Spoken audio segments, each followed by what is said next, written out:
justice. Excellent is that which Allah instructs you. Indeed, Allah is ever hearing and seeing. Surah An-Nisa 4:58. This verse affirmed that governance, justice, and public responsibility are sacred trust. A Muslim, any Muslim who participate in civic life, whether through voting, advocacy, and community service, are fulfilling this divine command. It's a divine command to participate and serve others. Muslim civic engagement is not just beneficial, it's prophetic. It echoes the legacy of Prophet Muhammad, peace be upon him, who built a society rooted in justice, consultation, shura, and mercy, rahmah. In today's America, Muslims have the opportunity to embody that legacy and help heal the nation's wounds with wisdom, compassion, and courage. So the reason I'm bringing up these ideas is that unless and until we cultivate the universalism or universal ideas or teachings of the Quran among the Muslims, what I see is whenever we are talking about these things, there are a lot of controversy and a lot of conflict with regard to the fundamental issues, such as that a lot of Muslims believe that unless you pray and unless you believe in Prophet Muhammad, you will not be able to go to heaven. With this kind of idea, but Quran in Surah Baqarah in 62 and Surah Maida in 69, which are 10 years apart, but absolutely repetition of the same verse, where it is saying that believing in God and believing in hereafter and doing good work in this life is the recipe of salvation or success, muflihun. So what I'm saying is that unless and until we have this humility and this general and broader idea, when we interact with non-Muslims, we carry a degree of prejudice ourselves. And that degree of prejudice actually comes in between in doing good work and like in political work and all these kinds of social work and all these things. One thing I would like to share with you that I have deciphered from studying the Quran, that is that without the main thrust of the Quran, I feel, is establishing justice in any dimension of life, your personal life, in social life, in the world, in humanity. The establishing justice is so critical, because without justice, I don't think peace is sustainable. And justice depends on the truth. So any kinds of distortion of truth is actually hinders justice. So this relationship between truth, justice, and peace, I think I got it from the Quran. And I'd like to share it with you, and I hope that you would further give your input into this idea. Sister Ruby, your thoughts are very admirable, and your knowledge of the Quran is noticed and also admirable. I like to confirm what you said, and I like to tell you that unless we are aware of our consciousness, unless a particular Muslim become aware that he is free to think, free to decide, he will not be able neither to understand the Quran or to fulfill its purposes. So our leaders all over the Muslim world, our leaders need to focus on this. And this is what I bring to the table every time I sit with any decision maker. I don't try to lecture them on the values of the Quran. I try to talk to them about something basic: freedom to choose. You said justice is a main purpose of the Quran. I'm telling you, without freedom we don't have what it takes to establish justice. All these decisions need to be chosen freely and implemented freely. We cannot force people. The Right. Quran taught us that we cannot force religion on anybody. Right. The Quran teaches La that ikraha people fid are din. free to choose. So Islam cannot be spread by force. Anybody that think Islam is spreading by force is simply an idiot and need to go back to school and read about how Islam was spread. Muslims were a minority, for instance, in Egypt after they liberated Egypt from the Byzantine first century of Islam, 7th century, when Muslims went to Egypt to liberate it from the Byzantine. The Muslims were helped by the Egyptians because they wanted to get rid of the Byzantine, and Muslims remained a minority there for a long, long time. The purpose for a Muslim is not to force Islam on people. The purpose of a Muslim is to liberate people from worshiping anything other than God, our creator. So in that sense, Islam is liberating everybody. It's telling you you're free.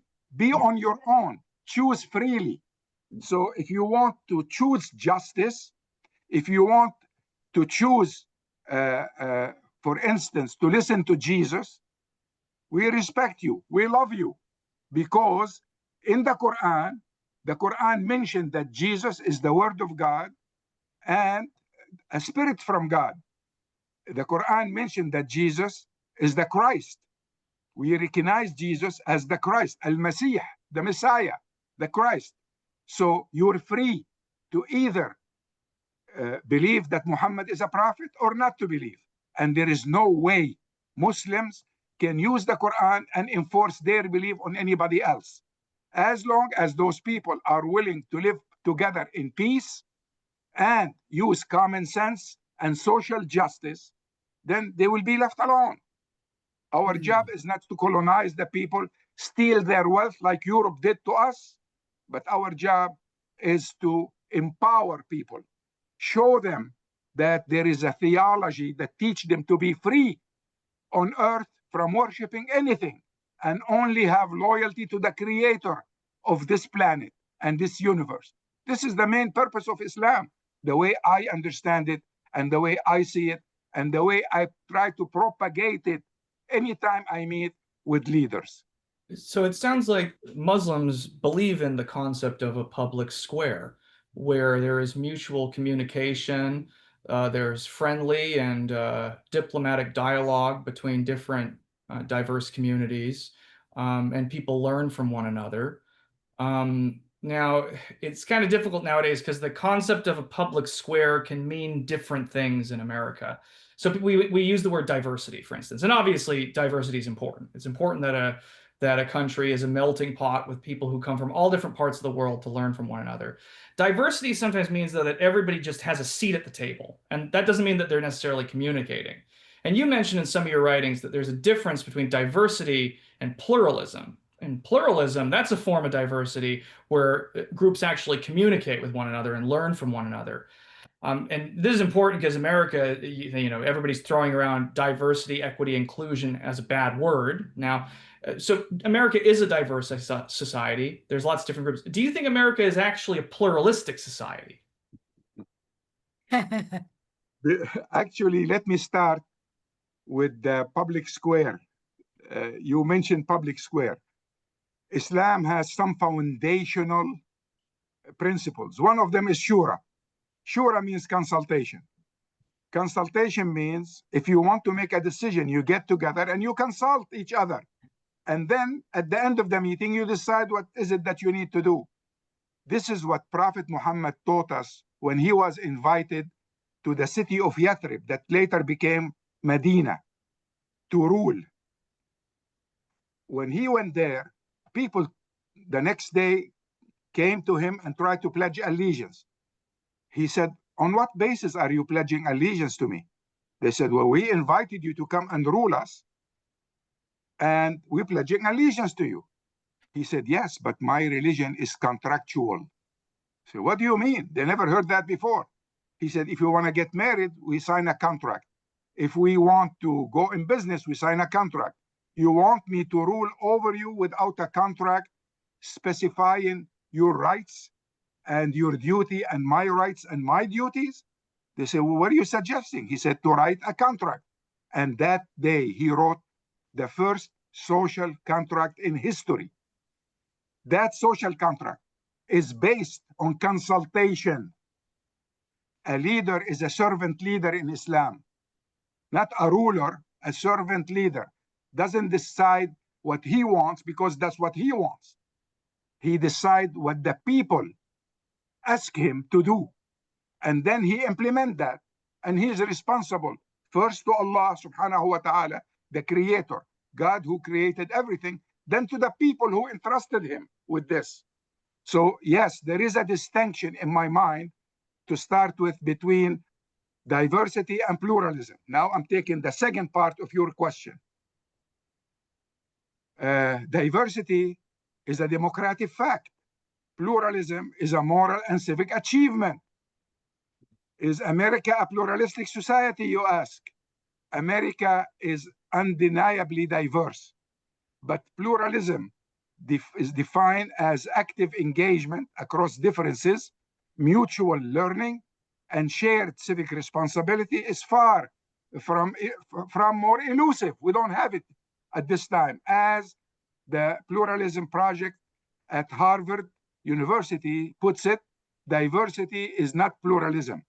Pluralism is the engagement that creates a common society from all that diversity. So it's a more advanced step. So is America pluralistic? The honest answer is partially and unevenly. There are pockets of vibrant pluralism, like interfaith coalition, where people are coming together from various faiths to talk as equal to each other, not to attack, not to make excuses, but to learn from each other. Inclusive schools, for instance, community dialogues, like the examples you gave, but they coexist with deep pluralization, exclusion, and mistrust surrounding them. America has wrestled with three responses to diversity: exclusion, closing the door to difference; assimilation, demanding conformity to a dominant culture; and pluralism, welcoming differences while affirming shared civic values. Horace Kallen, an early 20th century philosopher, envisioned America not as a melting pot, but as an orchestra, each group contributing its unique voice to a harmonious whole. That vision still inspires, but it remains aspirational.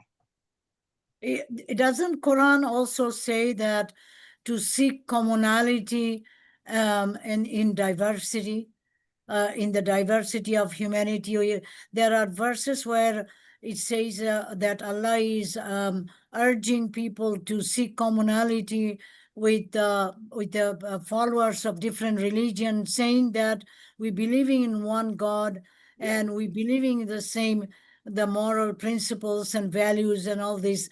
I think that is the fundamental of pluralism, that you strive for seeking commonality and define and seek relationship. I think the values with which we deal diversity with is pluralism.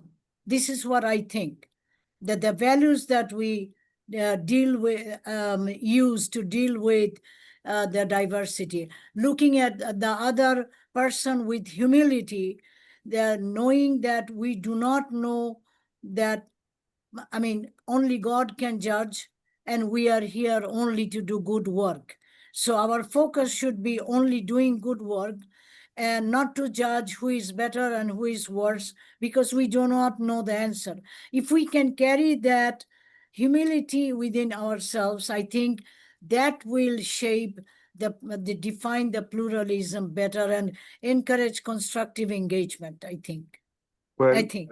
Actually, there is a verse in Quran that go beyond what you said, Sister Ruby. 548. Chapter 5, verse 48. Yes. It says, compete in doing good. For instance, doing good. Yes. In the United States, my neighbors are mainly Christians, evangelicals mainly, and I have some Jewish neighbors and some Muslim neighbors, and I have some Hindu neighbors, and I have others, all in this small neighborhood I live in. Quran didn't ask me to try to debate them all the time about faith. It asked me to compete with them in doing good. Doing good, that means to serve them. Doing good means on Wednesday morning, when the city pick up the trash from our curb, if their trash can is still outside because my neighbor went to work, to take it myself and put it next to his door, so when he comes home, it wouldn't be in the middle of the street. That's doing good. That's the humility you were talking about. Plus, it's a humility based on following what the Quran teaches me. Humility plus service. I have a humility to Allah, and I'm humble toward other human beings, but I show my humbleness through practice by serving. Without serving, this humility remain a relationship between me and my Creator. Well, I sit down in prayers and with the humility, and I'm always appreciating what God is giving me. That's between God and myself. But in Islam, in the religion taught by Muhammad and the religion based on the Quran, humility has to be demonstrated through actual behavior. When my neighbor see me and see what I'm doing, immediately they say, apparently that's what the Quran teach him. They don't read the Quran for themselves, but they read the Quran in my behavior. What I do is how they judge the Quran and how they judge Islam. So I am responsible for what I'm doing if I want to present Islam in the best light possible with serving other people. That's what doing good here means. I don't like abstract terminology. Doing good, what does that mean? Doing good means be a servant to Muslim and to non-Muslims. Try to be a servant to the country you live in. How do I do this? By obeying the laws of the country. Does the Quran say you have to obey the laws of your country? No, but the Quran teach me to be loyal to the communities I live in. And this is how I demonstrate it, by being a good citizen. This is it. Simple. So do you think that American Muslims are embody a pluralistic spirit? Do you think, they always say, like, if you want to reform society, first focus on your own house or focus on yourself. Do you think American Muslims embody the pluralistic spirit that we're asking from other people? Do you think we could do better in that regard? Well, Matthew, that's a sensitive question. Many do, and increasingly so, I hope. And many don't, Muslim Americans have made significant strides in interfaith dialogue, civic engagement, and public service, from chaplaincy programs in hospitals and prisons to interfaith coalitions responding to crisis. There is a growing ethos of pluralistic leadership. However, challenges remain. Ethnic and linguistic divide within Muslim communities sometimes hinder internal pluralism. We're not, we're a diverse society. Political disengagement or isolationist mindsets, often rooted in historical trauma or theological rigidity. Some of us are fanatic, can limit broader civic participation. Fear of assimilation or loss of identity may cause some to retreat from dialogue rather than engage in it. So while the seeds of pluralism are present, they need intentional cultivation. What we need is for the leadership of the Muslim communities throughout the United States to wake up to what is more important. What they need to do is try to teach Muslims through the mosque, through our weekly meetings, through our civic meetings, to be engaged civically and to try to give them a list of priority in order. We cannot be Muslims isolating ourselves at home. I'm not serving my community if I keep my door locked all the time and I don't want to integrate. If I want to be a good Muslim based on the Quran, on what this Quran teaches, I have to be an integrated Muslim with the rest of society. I have to serve the larger community. This is basically what we need. And to be fair, you know, my personal opinion is actually that Muslims are far more pluralistic and open-minded than a lot of other communities in America, to be completely honest. I actually kind of get annoyed when people say work on yourself or work on your own house first, because I think we've already done quite a bit of work on our own house. For instance, like when you take a look at some of the vitriol on social media against Muslims, you realize that other communities have far more problems than we do. So let's take out this tweet from everybody's favorite right-wing ideologue, Laura Loomer. She'll describe Muslims as totally separate from other Abrahamic religions, like some foreign, you know, pirate colonizer. Let me read a quote for you when she's talking about Zohran Mandani, the new candidate for New York governor. She says, Zohran Mandani hasn't even been a U.S. citizen for 10 years. He is literally supported by terrorists. New York City is about to see 9/11 2.0.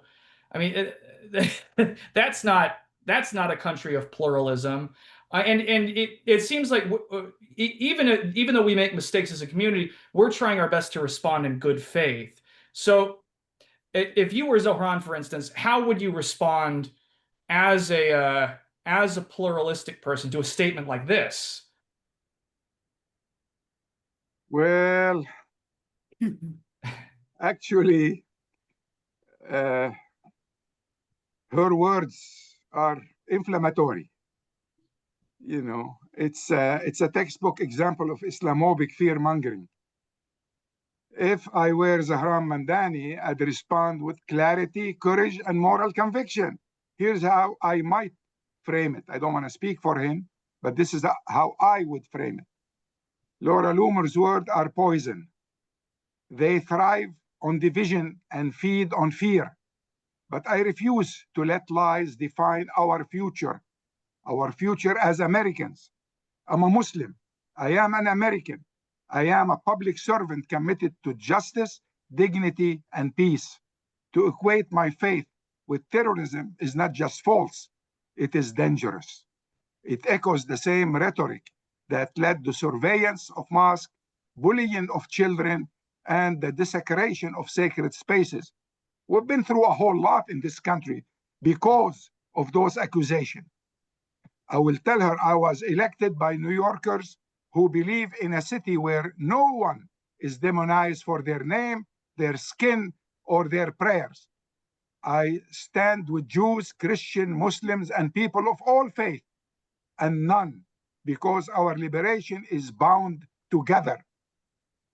Let me be clear. I condemn terrorism, I condemn violence, and I condemn the politics of hate that seek to divide us. We will not be intimidated. We will not be silenced. We will build a city and a country where every child grows up knowing they belong. And it seems like her statements, they kind of like, it seems like she's trying to do like nostalgia to the 9/11 era when she says something like that, but it's not really the 9/11 era anymore.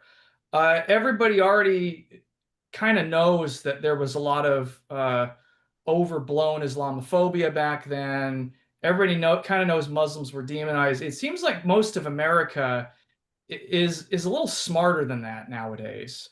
I hope.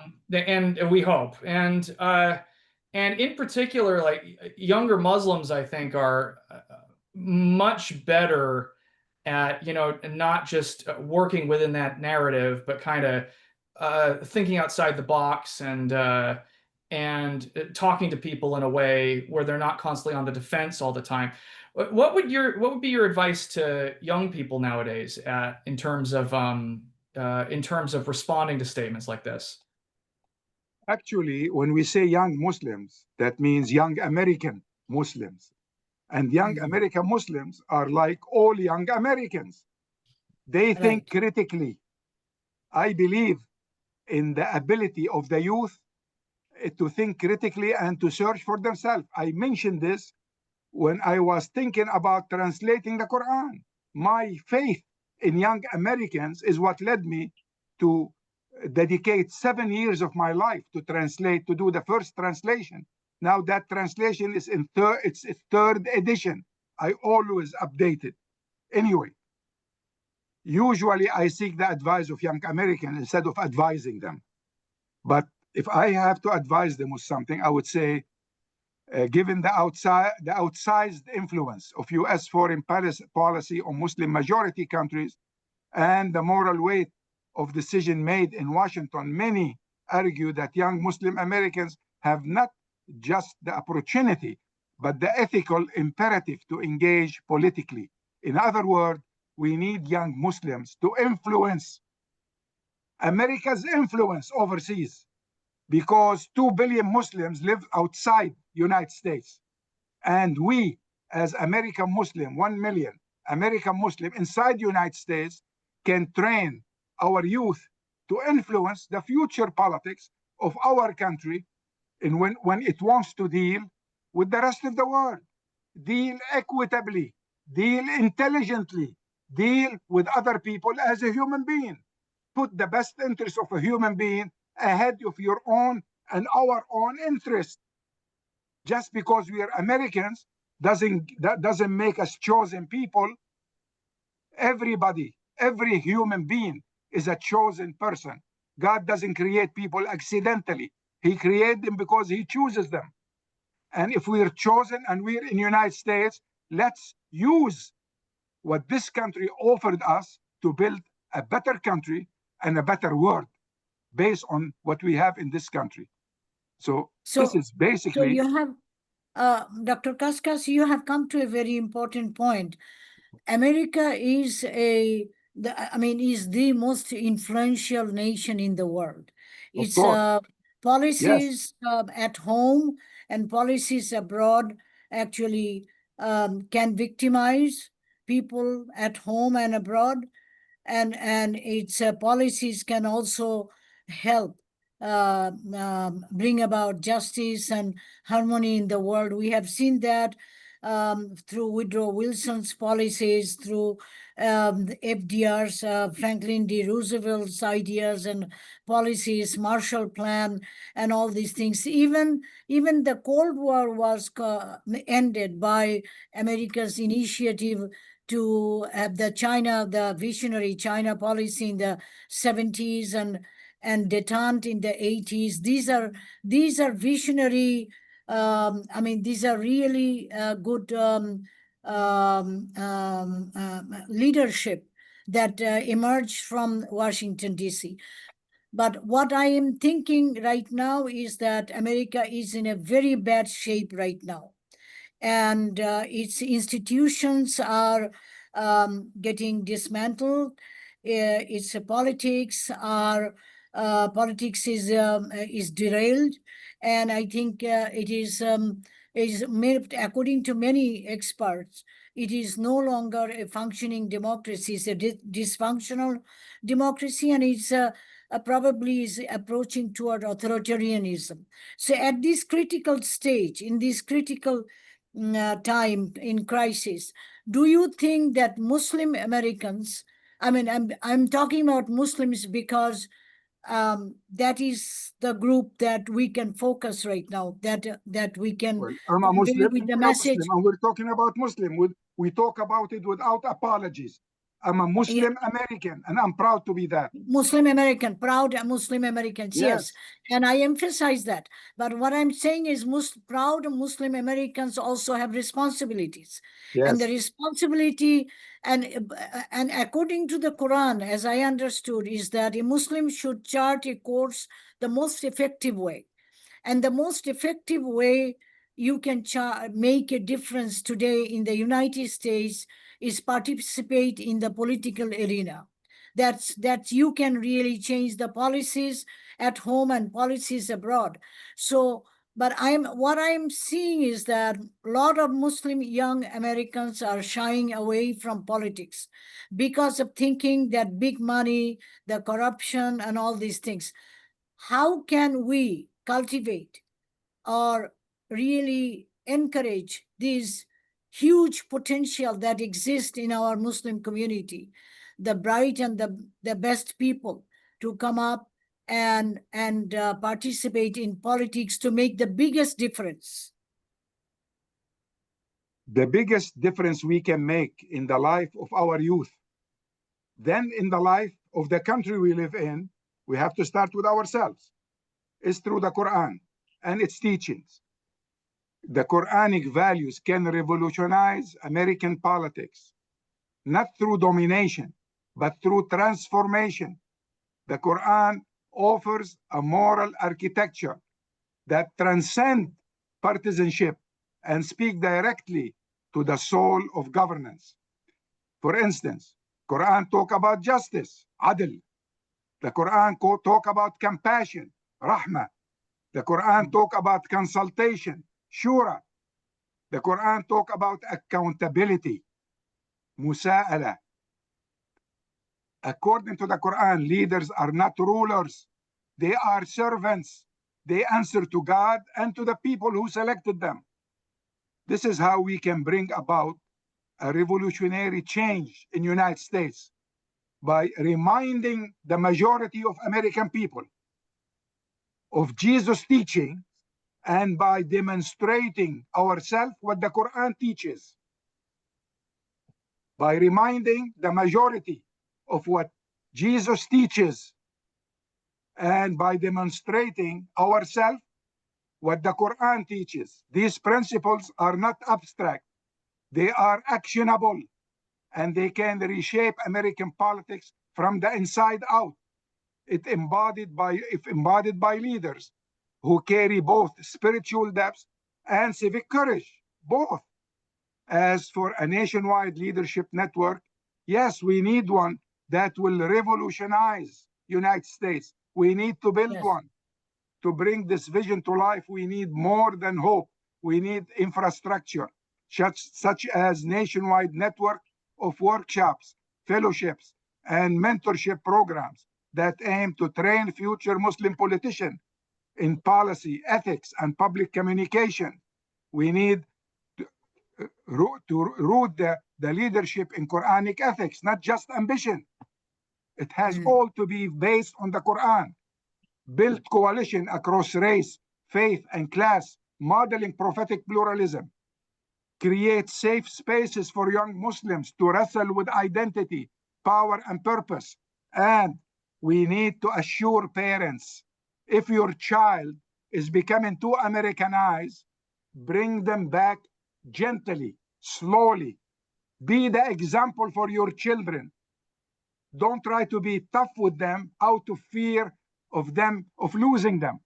You have to be the example, so your children will come gently back to the roots and the values you were raised with. And they're good values. The strongest value we have as American Muslim is the family. The family is what America needs again. Family values. And if we have family values again, this country that is a house divided today will unite again. I think we could do a whole other family. I think we do a whole other podcast on Muslim parents and their kids. That's a whole other 3 hours we could tape. And also like I feel like Donald Trump has said that there's no such thing as bad publicity. And I almost feel like when, Laura Loomer will say something ridiculously nuts about Muslims, or you know, AIPAC will repeat some narrative trope about Palestinians. Like I feel like when you hear this stuff, actually most deeper thinking Americans will actually become more open-minded about Islam. They'll be like, well, wait a minute, why is there so much provocation and controversy here? And it actually will make them more receptive to Muslim teachings, such as your Quranic translation. And that, I think, in my opinion, that receptivity is, I think, why Zohran Mandani is so popular nowadays. You know, a decade ago, we would have all laughed if you said that a 30-year-old Shia Muslim guy, originally from Eastern Africa, could be the New York candidate for governor. We would have laughed you off the stage. But nowadays, he is the Democratic candidate for governor. Do you think Mamdani's campaign suggests that Muslims are now more accepted and integrated into American society? Well, I like Zohran Mandani very much. And like most Americans, I was very surprised with his campaign and delighted later on with his accomplishment. Zohran Mandani's meteoric rise from a little-known assemblyman to a national political figure has undeniably reignited the conversation about Muslim visibility, agency, and belonging in American politics. But the story is layered. It's not a one-dimensional story. And the answer to your question is both hopeful and sobering. Let me start by saying Mandani's campaign was powered by a coalition that transcended identity politics. He mobilized support from working-class neighborhoods, immigrant communities, and progressive circles across faith and ethnicities. His platform, centered on economic justice, housing reform, and universal child care, resonated far beyond the Muslim community. He visited over 100 mosques, but also synagogues, churches, and union halls. Muslim donors nationwide rallied behind him, making one of the first unified national fundraising effort by Muslim Americans, almost very unusual, unheard of before. Mm-hmm. He won in districts that had previously supported Trump, showing his message could bridge ideological divides. This suggests a growing comfort with Muslim candidates who are unapologetically rooted in their faith, yet speak to universal concerns. It's not just acceptance, it's integration with impact. Mamdani's success also unleashed a wave of Islamophobic rhetoric, and we shouldn't overlook this. He was called Little Muhammad by a sitting congressman. Politicians invoke 9/11, as you mentioned before, to question his legitimacy, with one posting an image of the Statue of Liberty draped in a burqa. Homeland Security investigation were reportedly pressured by conservative voices echoing post-9/11 surveillance tactics. This backlash underscores a painful truth. Muslim acceptance in America is still conditional. Visibility brings both celebration and suspicion. Integration is real, but fragile. Some states are still talking about Sharia laws. Well, I don't know what planet they're coming from. They don't read, and they are judging all Muslims by hearsay and by negative propaganda. Mandani's campaign is not just a political event, it is a cultural reckoning. It forces America to ask, can Muslims be seen not as forever foreigners, but as architects of the nation's future? Brother, so this comes to my essence of my question, is that when a Muslim become a politician like that, he is creating a limelight with values and addressing justice, because Mamdani is, whatever he is doing, he is actually touching, he is addressing justice. in the society. The enormous inequality in itself is a process of injustice, and he is addressing that process of injustice, the biggest transfer of wealth from the masses to the elites.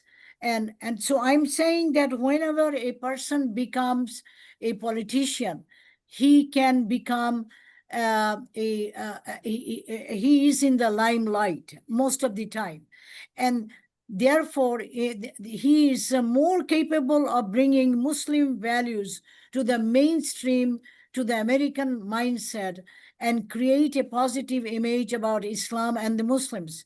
And that is another reason why I advocate that young American Muslims should participate in politics, and the rest of us should encourage, should groom them, should find the best and the brightest and the dedicated one, and a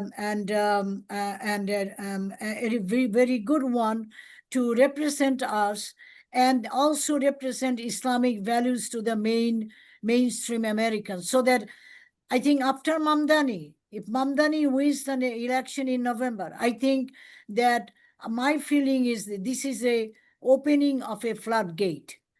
And after him, many Muslim young Americans would be encouraged to participate, and they will be bringing the values and the Islamic teachings in the forefront, and to the Muslim, to the non-Muslim, to the mainstream Americans. And that's how we can create the biggest difference in the society. Well, my sister, let me bring to your attention that while we're talking about the importance of Mamdani's running for election, and while you're talking about young Muslims need to run in elections and hopefully the floodgate will be open, I want to bring to your attention one simple issue. I personally would like to focus not on just any Muslim running for election, but on women, female Muslims running for election, because major part of the Islamophobia we faced after 9/11 was the chauvinistic feeling American male have, and they try to reflect on Islam and Muslims. They forget that Benazir Bhutto was a Muslim woman and was the Prime Minister of Pakistan. They forget that Sayyida Aisha, who they keep talking about, oh, she got Prophet married her when she was 6 years old, which is a lie. They keep talking about this, and every time we are in a meeting for interfaith, is that true or is that not true? Sayyida Aisha saved most of the hadith of the Prophet and related to the Muslims. She was a Muslim woman, female leader. That's what we need in the United States. We need to show them that female leaders, whether they're Muslim or not leaders, are more capable than male leaders. Why do I say this? Because I'm pro-female. Because I know the injustice that was invoked on female worldwide. They accused Eve of eating the apple and feeding it to Adam before humanity started, while they're still in heaven. And they start persecuting women from that time on. Muslims and the Quran, this Quran, gave justice to women. I don't have to go far to find justice for women in the Quran. Allah says that male and female are equal. Brother, I'm very happy. If Muslim men are mistreating Muslim women, it's because they're influenced by the West, not because they're influenced by this book. I want you, if you hear me talking about the Quran and keep repeating Quran, Quran, well, if you're tired of me, go and read it for yourself and learn what makes a human being a true human being. I want to tell everybody, just a minute, I want to tell everybody that the Bill of Rights we have in this country was borrowed by Jefferson from the Constitution of Medina, the first social contract in history given by Prophet Muhammad to the people of Medina. And I'm proud of that. I'm proud to belong to that ummah. I don't inherit the culture of Muslims. I inherit what the book is teaching me. If you're challenged with what I'm saying, go and get a Quran for yourself and read it for yourself, and you learn why I'm saying what I'm saying. Then we can talk intelligently about Islam and the influence of Muslims.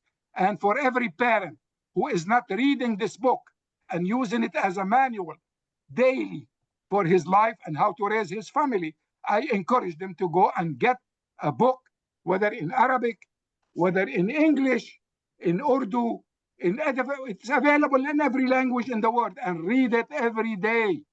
That's what we need in order to rebuild a civilization based on Islamic principles. Brother, I'm very happy you said that. I did not mean only Muslim men. I meant Muslim men and women person. I mean, you know, so African American Muslims. Don't forget African American Muslims. They are very important to me.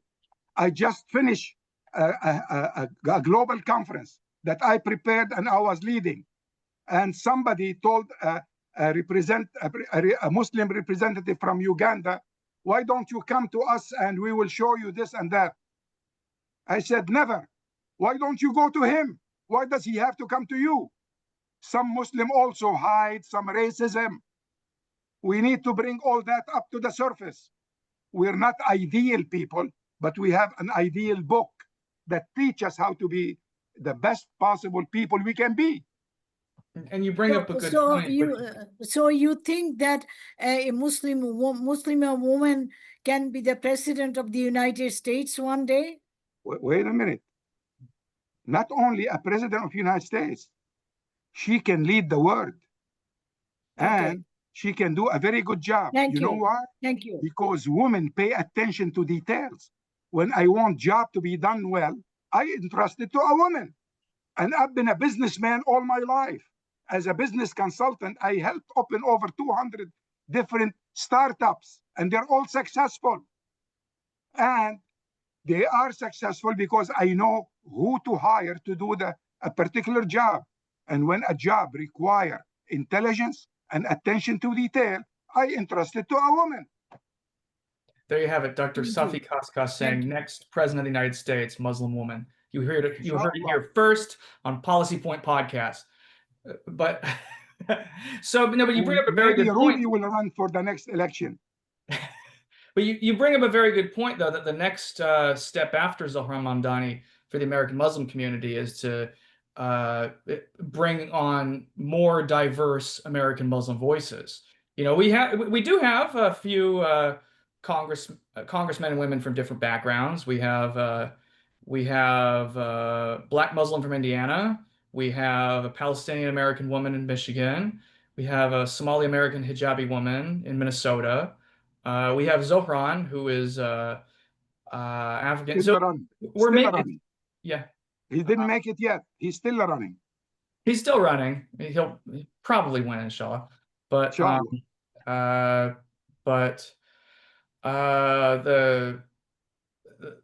the future is bright for American Muslims, in your opinion. Ya Rab. I'm praying for that. Yes, but what kind of things we should be doing to actually promote this, to encourage the young Muslim Americans, men and women, to come to the political arena and make the big difference that we need today. We need to reclaim American democracy. We need to reclaim the American justice in the world that used to be. Actually, Woodrow Wilson was the first president who formulated the 14 points. The essence of 14 points was equality and freedom for everybody, and the paramount, he emphasized human rights, and paramount human rights is self-determination. So he said self-determination should be for the entire humanity. So that is the American president who advocating this and inspired countless people around the world to fight against their respective colonial ruler. And after the Second World War, as I know, about 36 countries became independent through this fighting and all this, and the colonial era ended because of these policies of Woodrow Wilson and FDR.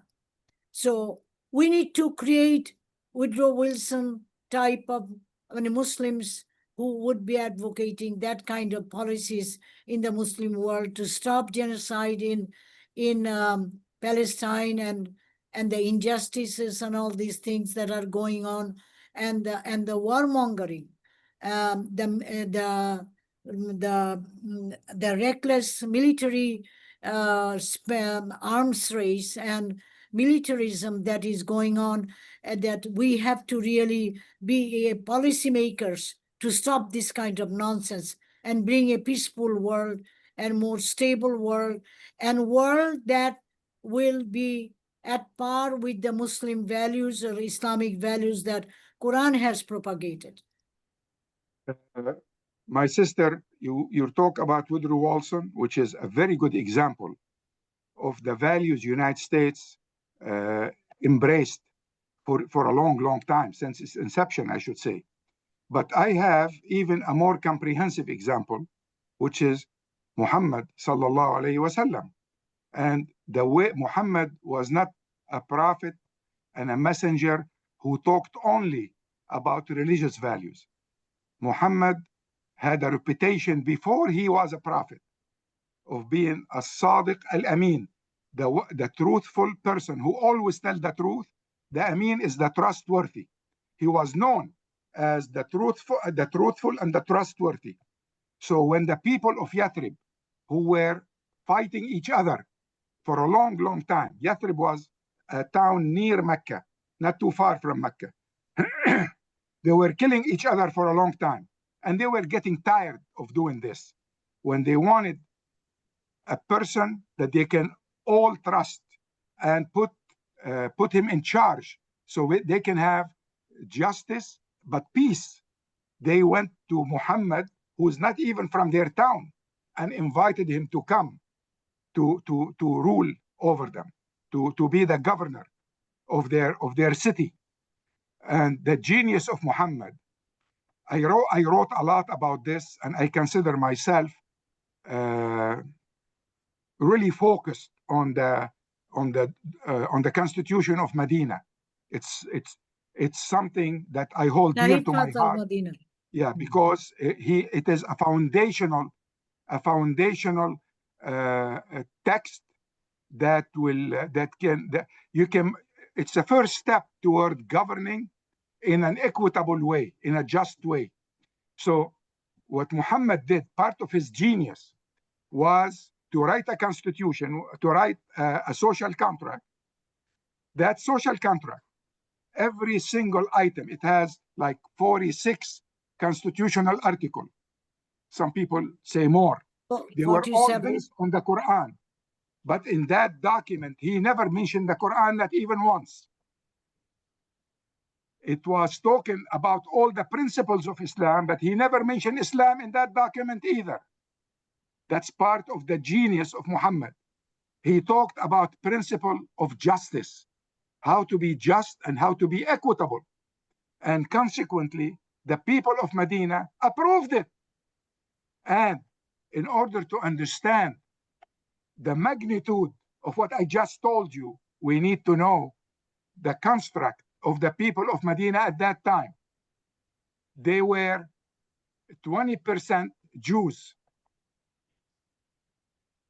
25% idol worshippers, right, pagans, 15% Muslims.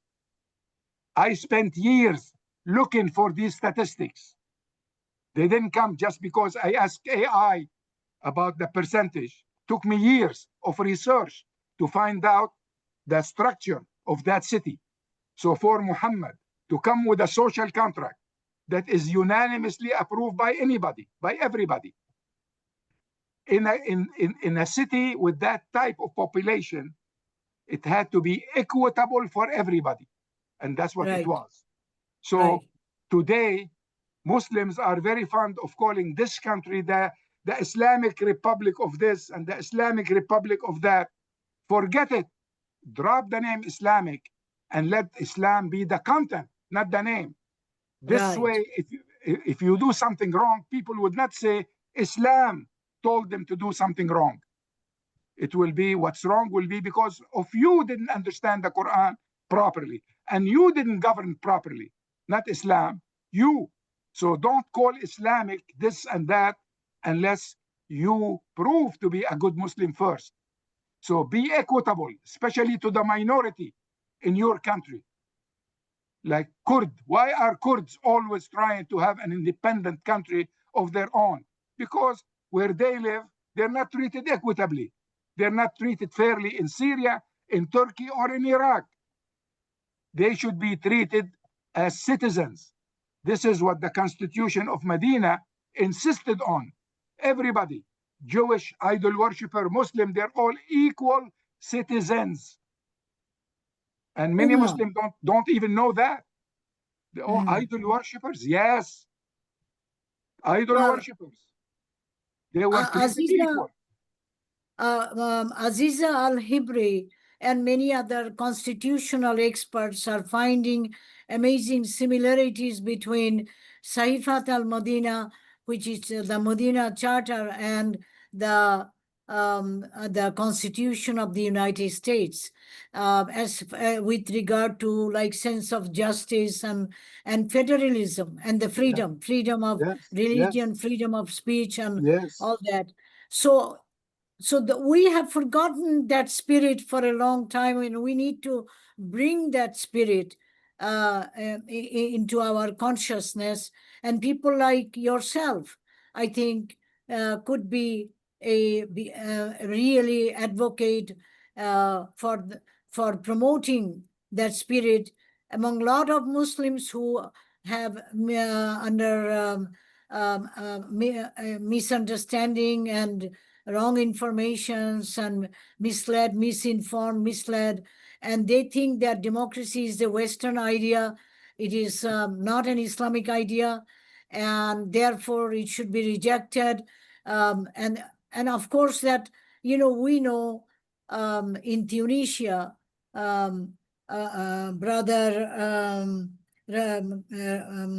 what is his name? He's finally, he actually made a very harmonious relationship between the secular and Islamist politicians in Tunisia. And for 10 years, Rashid Ghannouchi. Rashid Ghannouchi is an example, should be an example among us. But a lot of Muslims reject him. So that's why he's in jail. A lot of Muslims reject him, they don't saying understand that what he's talking about. And I can be in jail tomorrow also because I'm talking about this. Sister, let me give you a practical example. In June last year, I went to Pakistan and I met with everybody on every level. And as a result of these meetings, the Minister of Planning in Pakistan, who just retired, I met him in Rabat, Tunisia, at the ISESCO conference last month. And he told me, based on our meeting, that the plan for Pakistan to adopt Quran on every level, from kindergarten to doctorate, is adopted. And the plan to make STEAM, science, technology, art, and mathematics, integrated with the Quranic teachings is also adopted. And we took his plan that was adopted in Pakistan and offered it to the 300 head of various Islamic university meeting at the invitation of ISESCO in Rabat last month. And it was approved. I just finished a 3 days global conference talking about honoring our heritage and planning for our future. And the recommendation from that conference are about this. I'm going to take them and go to every head of Islamic State and say, this is what Muslim scholars have approved. If you want, we can help you implement it. If you want, we can implement it for you. If you want, we can supervise its implementation. But please try to take steps, practical steps toward Quran and STEAM. We want to marry technology with the teachings of the Quran. This is not only about how to pray, it's how to live a fruitful life, how to be good Khalifa on earth, how to be entrusted with the earth and build it and make it a better place than what we found it when we were born. This is the plan, inshallah, and that's practical. And if you like to help us, I would love for you to travel with us and meet Yes. various I'm decision makers very and interested. talk to them about it. And I'm gonna write your name down, and you're gonna get your invitation very soon, inshallah. Thank you. Thank you. Well, I think this has been a very constructive discussion, all the way from the translations of the Quran that can meet the needs of lay Americans, all the way to younger Muslims getting involved in politics, all the way to integrating science, technology, engineering, and mathematics into Muslim majority governments. I think we've discussed a lot this morning. And Dr. Kaskas, I thank you very much for your time. This has been a very enriching discussion. Ruby, anything else to add? No, not right now. It is a lengthy discussion. Okay. We have a lot of issues to cover, but maybe for the next episode with Dr. Kaskas. Inshallah, God willing, Inshallah. we will meet again and we will discuss how the Quran implementation is producing good results, inshallah, in various countries. Bi-iznillah, God willing. Inshallah. I would love to hear more about breaking the Western narrative that Muslim countries are not as invested in science. I always felt like there was a little bit of myth behind that, and it's great to hear that you've been going around with ISESCO and doing it. It's very good to hear. I would like to mention one thing that came up right now, is that in 1919, Woodrow Wilson sent the King Crane Commission to the Middle East to find out the will of the people, what they want, whether they want the British or French mandate, which is kind of like a colonial rule, or they want self-government. And the survey, that report is said two interesting things. One is that the people were overwhelmingly euphoric. That means extremely happy about Western-style democracy in their area. And so they wanted democracy more than 100 years ago. But still today we hear that Muslims are not fit for democracy and their religion is not compatible with their Islam, with democracy, that kind of thing. We need to break that image. We need to bring politicians. When Woodrow, you see, you asked the question, so now you have to listen to the answer I gave you, because it's not a very good answer, actually. I'm going to talk about nitty-gritty politics in the United States. When Woodrow Wilson sent that delegation, he wasn't under the influence of AIPAC. Because he wasn't bought and sold. His loyalty was to the United States. Today, the situation is different. United States has to liberate itself from the influence of AIPAC first. And then it can be another time the leader of the free world. Right now, it is clear to everybody that United States is not looking for the best interests of United States. United States is bought, sold, and paid for. And the Congress is occupied territory. I didn't say that. A congressman said that. So United States can lead the free world. United States has the potential to do this. United States can be a true pluralistic country if it is loyal to our founding fathers and their vision for the future. And if Right. it is, again, see the word today in the 21st century, see that people are craving values and want justice. Many Muslim countries are oppressive countries. We don't have justice there. We have more justice in the United States. We have more freedom in the United States than many Muslim countries. Yes. They need to liberate themselves. Yes. Inshallah. Thank you. Thank you. Thank you for your time. We Thank you. really enjoyed the discussion. Thank you. All right, thank you, everyone. So I'll have our video editor tidy this up into something that's it's going to include most of what we said, but I'll have him do a few transitions to make sure. You can cut my last answer if you want. And again, thank you for your time. It was really great meeting you. You have absolutely beautiful translation of the Quran, and I'm proud to get to know you and to know Ruby in person. I knew Ruby for many years on Facebook. Now I know what she looks like and what's on her mind, and I'm very impressed. And it's very good to meet you, Matthew. And Thank you. a word of advice: try to put more information about who you are on your page on Facebook. I couldn't learn much from. Oh reading. yeah.